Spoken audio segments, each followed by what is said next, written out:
High court से शंकराचार्य जी की गिरफ्तारी पर रोक, बच्चों के फर्जी कागजों से हुए जज नाराज। हाईकोर्ट ने शंकराचार्य और विमुक्तेश्वरानंद की अग्रिम जमानत पर सुनवाई करते हुए बच्चों के जन्म प्रमाण पत्र स्वरूप हरदोई स्कूल के सर्टिफिकेट पेश करने पर माननीय जज साहब नाराज हुए। उन्होंने कहा, जब बच्चे हरदोई में पढ़ते हैं तो वो शंकराचार्य के गुरुकुल में कैसे आ सकते हैं। जज महोदय ने सभी दलीलें सुनने के बाद शंकराचार्य जी की गिरफ्तारी पर रोक लगाते हुए फैसला 12 मार्च तक सुरक्षित रख लिया है। खचाखच भरे कोर्ट रूम में फैसला सुनते ही वकीलों ने तालियां बजाई। इस ऐतिहासिक फैसले को सुनने के लिए सनातनी वकीलों की भारी भीड़ अदालत पहुंची थी। देखिए स्टार न्यूज प्लस के लिए उत्तर प्रदेश के प्रयागराज से डायरेक्टर आर.के. शर्मा की रिपोर्ट। क्या है कि जो विक्टिम थे उनकी जो मेडिकल रिपोर्ट की बात की जा रही थी वो मेडिकल रिपोर्ट विक्टिम द्वारा नहीं ली गई थी। जो कंप्लेनेंट हैं, जो आचार्य जी जिनका आशुतोष नाम बताया जा रहा है, उन्होंने ही कुछ लिख के जो है वो अपना वहाँ पे मेडिकल पे दिया हुआ है। आप क्या कहें, बनावटी थी सर? बनावटी थी कि नहीं थी, इस पे तो बात, यहाँ ये ट्रायल कोर्ट नहीं है, ये यहाँ सिर्फ एंटिसिपेटरी पे बात हुई है। एंटिसिपेटरी बेल पे जो कि अभी ऑर्डर में स्टे कर दिया गया है, उनको अरेस्ट से स्टे मिल गया है अगले आदेश तक। लेकिन जो सामने तथ्य रखा गया था वो ये भी था कि जो विक्टिम थे, जो दो नाबालिग बच्चे थे, मेडिकल जो उनका एग्जामिनेशन हुआ है, मेडिकल उसको डायरेक्टली नहीं हुआ है, बल्कि ये कागज में जो लिख के दिए थे कंप्लेनेंट साहब आशुतोष आचार्य जी, उन्हीं के हिसाब से जो है वो बना के वहाँ से रिपोर्ट आ गई है, जिसको कोर्ट ने स्वीकार नहीं किया। और ये इतनी बड़ी खुशी थी क्योंकि पूरा कोर्ट रूम फुल था, कहीं भी खड़े होने की जगह नहीं थी। गेट के बाहर तक अधिवक्ता खड़े थे और उसमें तमाम हमारे सनातनी अधिवक्ता खुश हुए, प्रसन्न हुए और प्रसन्नता की लहर में अति उत्साह में, जबकि हमारे कोर्ट की परंपरा नहीं है। हमारे कोर्ट में कभी ऐसी परंपरा नहीं रही है कि ताली बजाई जाए, जैसे पहली बार पहली बार जब ये बहस शुरू हुई तो जो शंकराचार्य जी के वकील साहब थे उन्होंने क्या की दुकान पे, शंकराचार्य जी के जो वकील थे वो पहले नहीं बोले। पहले स्टेट के काउंसिल जो डबल एजी थे, डबल एजी साहब ने पोषणीयता पे सवाल उठाए और उन्होंने कहा कि मैं नाम अगर कहे तो मैं नाम ले लूं, और नहीं तो जो डबल एजी साहब मनीष गोयल साहब थे, मनीष गोयल साहब ने पोषणीयता पे बात रखी कि साहब ये पोषणीय नहीं है। उसमें कई रूलिंग दिखाया उन्होंने, तमाम केरला हाई कोर्ट के, सुप्रीम कोर्ट, कई केसेस के।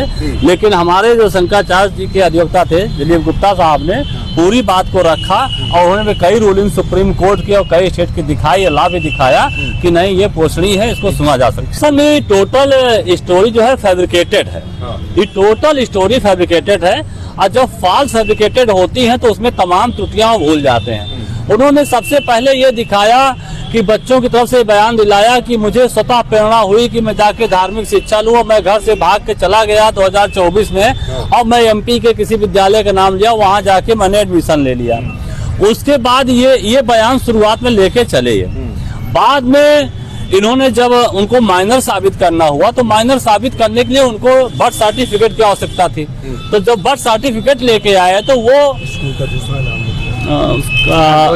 हरदोई के एक स्कूल का सर्टिफिकेट ला के दिखाए कि वहाँ पर ये बच्चे संस्थागत छात्र हैं, प्राइवेट नहीं, रेगुलर छात्र हैं। बड़ी बात कर रहे हैं, ये रेगुलर छात्र हैं, ये रिकॉर्ड में आया है।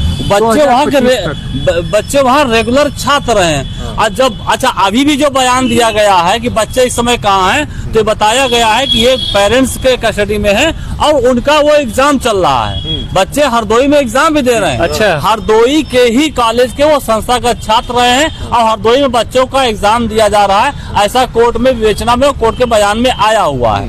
अब आप बताइए, एक तरफ तो वो दिखा रहे हैं कि हम संस्था में जाके वहाँ पर वो धार्मिक शिक्षा लेने लग गए थे और एग्जाम भी दे रहे हैं। हमारे अधिवक्ताओं ने हमको सूचित किया है कि पुख्ता सबूत इस बात के उनके पास इकट्ठा हो गए हैं कि ये दोनों बच्चे उन्हीं के साथ लंबे समय से रह रहे हैं। वो कभी भी हमारे साथ नहीं रहे और बहुत सारे एविडेंस इस बात के उनके पास संकलित हो गए हैं कि ये बच्चे उन्हीं के पास लंबे समय से रह रहे थे और उनके शागिर्द के रूप में काम कर रहे थे। इसलिए वो सारे के सारे, चूंकि न्यायालय में मामला लंबित है और कहा जा रहा है कि एक बच्चा माइनर है, इसलिए वो सब फोटो भी हमारे पास आ गए हैं, वो सारे कागजी प्रमाण भी आ गए हैं, वीडियो भी हमारे पास आ गए हैं, वो सारे संकलित हो गए हैं। इनका विवरण कागज में उन्होंने लिख दिया है। लेकिन हम माइनर होने के कारण ना तो वीडियो आपको दिखा सकते हैं अभी, ना फोटो दिखा सकते हैं, ना तो उसका विवरण बता सकते हैं। क्यों? क्योंकि वो मुकदमे में काम आने वाला है। लेकिन सारे तथ्य सबूतों के साथ संकलित हो गए हैं कि वो दोनों लड़के उन्हीं के पास लंबे समय से रह रहे हैं और स्वतंत्रता पूर्वक दूसरे जगहों पे कार्यक्रमों में जा रहे हैं, पूजा पाठ करा रहे हैं, कर्मकांड करा रहे हैं। अपना जो आजकल कौन सा कोड आता है, कोई कोड आता है जिसमें पैसा कोड में स्कैन करके आप डाल सकते हैं, क्यूआर कोड जारी करके लोगों से दान दक्षिणा भी ले रहे हैं, स्वतंत्रता पूर्वक विचरण कर रहे हैं, जैसा कि उन्होंने कहा था कि इनको बंधक बना करके रखा गया था। ये सब चीजों के खंडन के सारे प्रमाण इकट्ठे हो गए हैं। तो जब हमारे पास वो बच्चे कभी आए ही नहीं और आपके पास निरंतर विद्यमान हैं, तो फिर हमारे ऊपर ये आरोप जो आप लगा रहे हैं वो पूरी तरह से झूठा निकल जा रहा है। न्यायालय में ये सारे प्रमाण हम लोग रखने वाले हैं। अब आप लोग जो चाहें वो पूछ लें।